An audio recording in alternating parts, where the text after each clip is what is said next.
the culture of moving fast at Facebook, is this a good thing or does it just get you into trouble? And we could talk about things like home and if you want. Yeah, I mean, whatever you want to cover.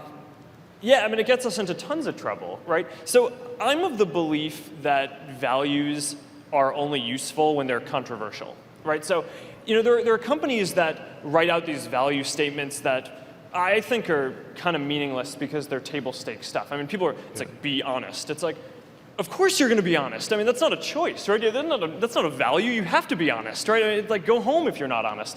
But if move fast is good because it's something that people can actually disagree with, right? And there are companies that don't move fast and that succeed, right? I mean, I think, you know, what I really mean by move fast is that I want to empower people at the company to try things out. And I don't demand that every iteration of what we release is perfect. What I want to optimize for is learning the most and having the best products 3, 5, 7 years from now, right? Which you can do by iterating quickly, getting feedback, learning and going from there. And I mean, there are companies that have very different approaches than that. I mean, I think Apple would never launch something that didn't meet their perfection bar, and it served them incredibly well, right? So I think, you know, move fast is a very nice kind of, you can meaningfully disagree with it, and I think it leads to interesting outcomes. NSA. User data. You have 1.1 million users, billion. You have more data than any entity in the world. And it's all of our data, and we care a lot about it, and we don't want people necessarily getting it and then using it to do bad things. We know what Facebook has done over the last several months to try to help increase transparency. We've seen the lawsuit, we've seen those efforts, and I don't need you to repeat them, although I'm happy to talk about that if you want. What I want to know is what Mark Zuckerberg thinks about these issues and our right to privacy versus the government. Yeah, so, I mean, we take our role really seriously. I think it's my job and our job to protect everyone who uses Facebook and all the information that they share with us.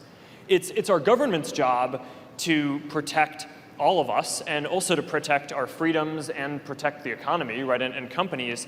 And I think that they did a bad job of balancing those things here, right? You know, so frankly, I think that the government blew it, right? I think that they blew it on communicating what they were, basically the balance of what they were going for here with this. So, you know, the morning after this started breaking, there were like a bunch of people asked them what they thought, and the government's comment was, "Oh, don't worry. Basically, we're not spying on any Americans," right? And it's like, "Oh, wonderful. Yeah, it's like that's really helpful to companies who are trying to serve people around the world and they're really going to inspire confidence in American internet companies. It's like, thanks for going out there and being really clear about what you're doing." So I think that was really bad, right? And we've been pushing just to get more transparency on this, and I actually think we've made a big difference, right? I mean, we haven't. The big question that you'd get from all the coverage is, you know, so what's the volume of the total number of requests that are going on? Is it closer to 1,000 requests that the government is making of us, or is it closer to 100 million, right? And I mean, from the coverage and from what the government has said, you would not know the difference, right? But we worked really hard with the government behind the scenes to get it to the point where we could release the aggregate number of requests, and it was around 9,000 in the last half a year. And, you know, does that number tell us everything that we want? No. And, you know, that's why when the conversations kind of got to the point where we weren't going to make further progress, we decided to sue them so we could reveal, you know, is it 1,000 or 2,000 or 3,000 or 4,000 or 8,000 of the 9,000 requests.